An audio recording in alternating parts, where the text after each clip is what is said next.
Hello, guys. Welcome, everybody, to Purple Ace Podcast. I am your host of Bleach Purple and Gold, Isaac here. Apologies for not making a video Friday. Had no voice. I was dealing with cold-like symptoms.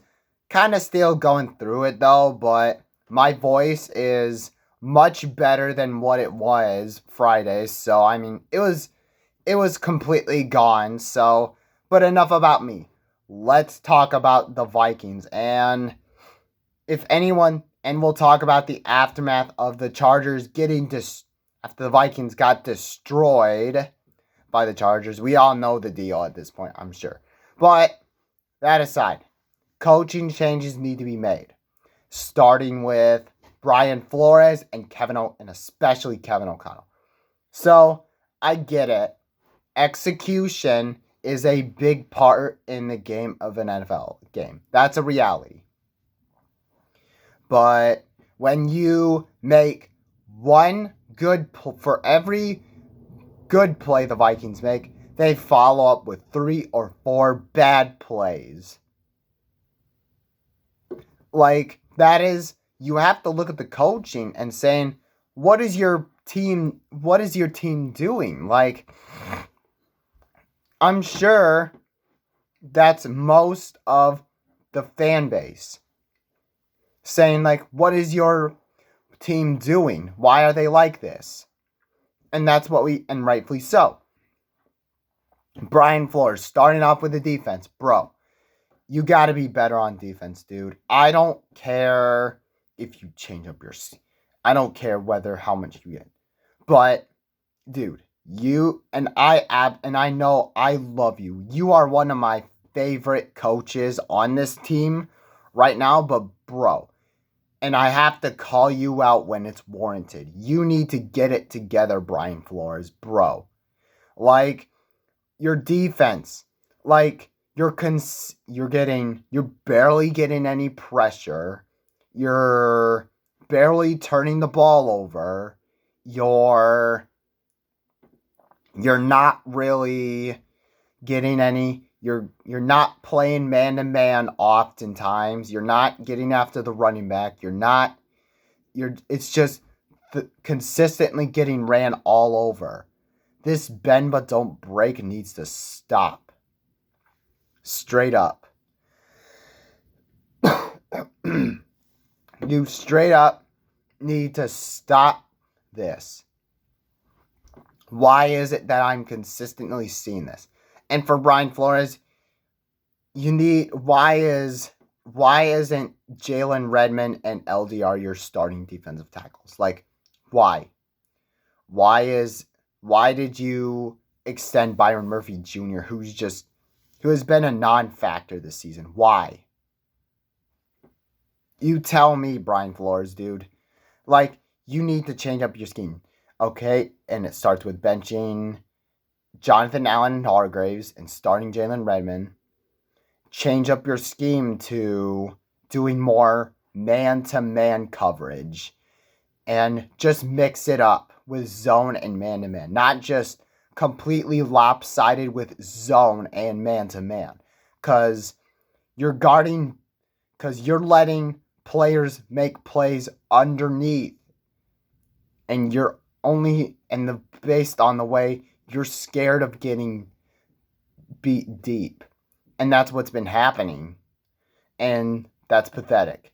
So, Brian Flores, you need to be better. If you continue this Ed Donatel-like look, you need to be fired, dude. I'm sorry. I wish it didn't come down to this, but quite frankly, Brian Flores, get it together.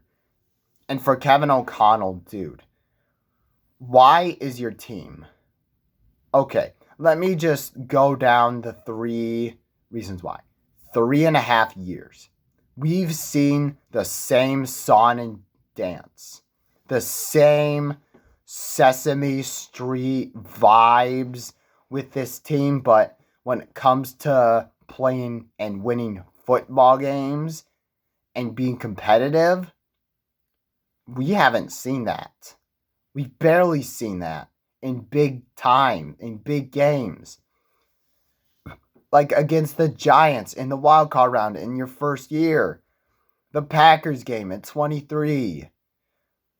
The Lions and the Rams game last year. This game against the Chargers. You got manhandled by Jim Harbaugh, and it wasn't even close. It was night and day who was better on Thursday night, bro. And and to say the very least, you're not good at play calling. Like, for example, 3rd and 1 to start off that game, you're doing this spoonful of sugar kind of play. Why? Why are you doing that? Like, you should run the football. Like, run the football with Jordan Mason. And then you didn't do that. You simply just asked Carson Wentz to do something that was impossible. Do a productive pass, incomplete. So that's on you. You're lucky that didn't get turned over, by the way. You're lucky. And also, 4th and 1, you didn't go for it either. If you were doing that.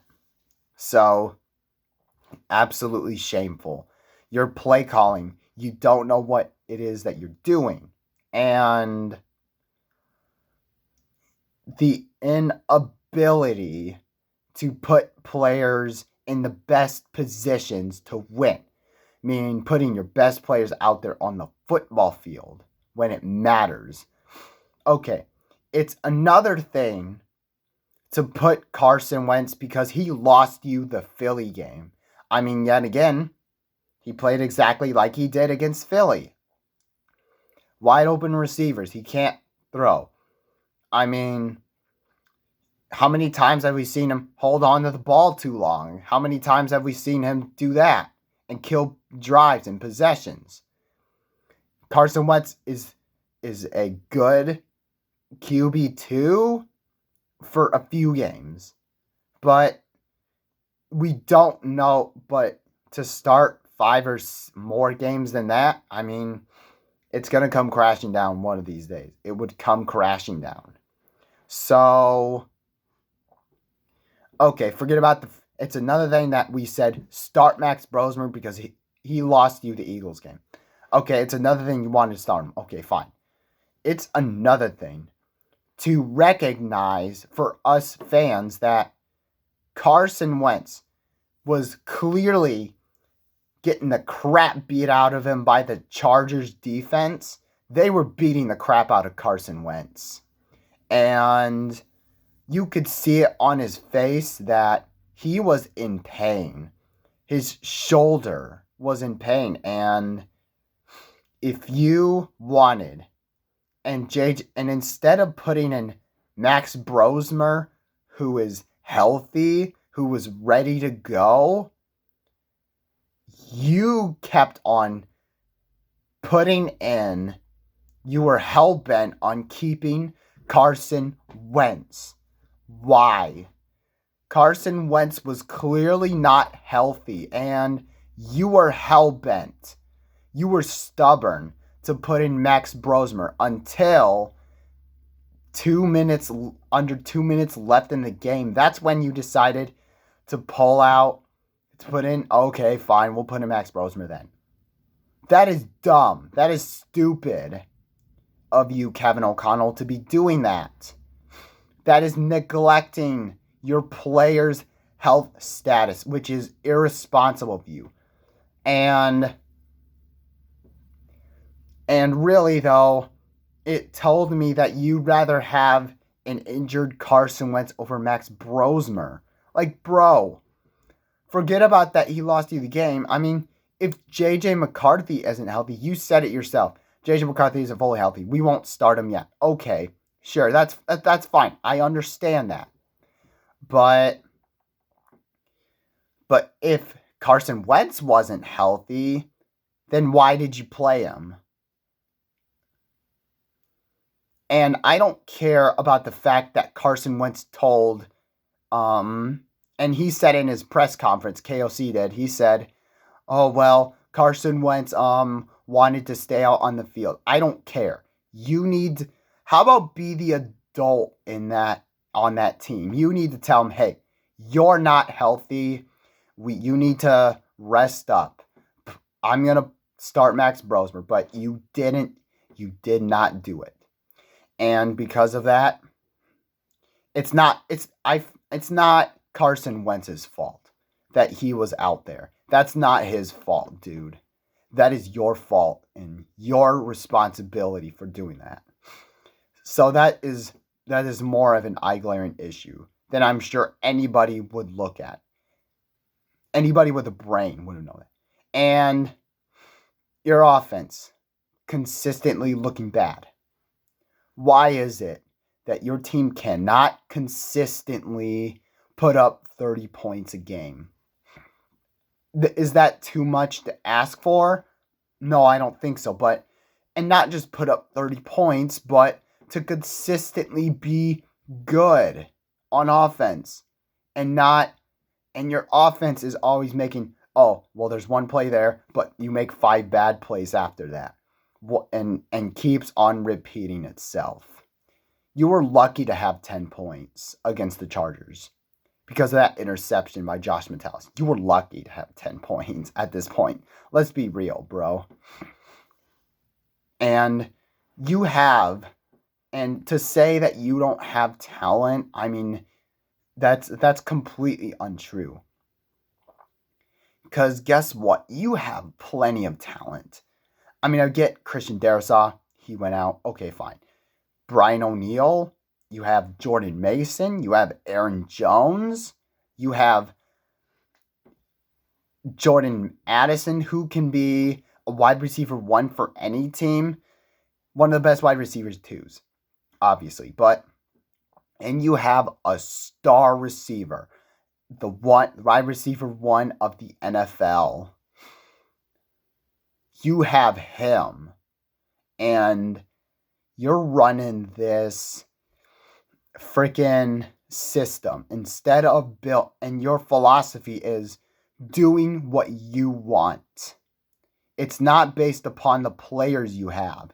You're only doing what you want to do to win in order to sell wins.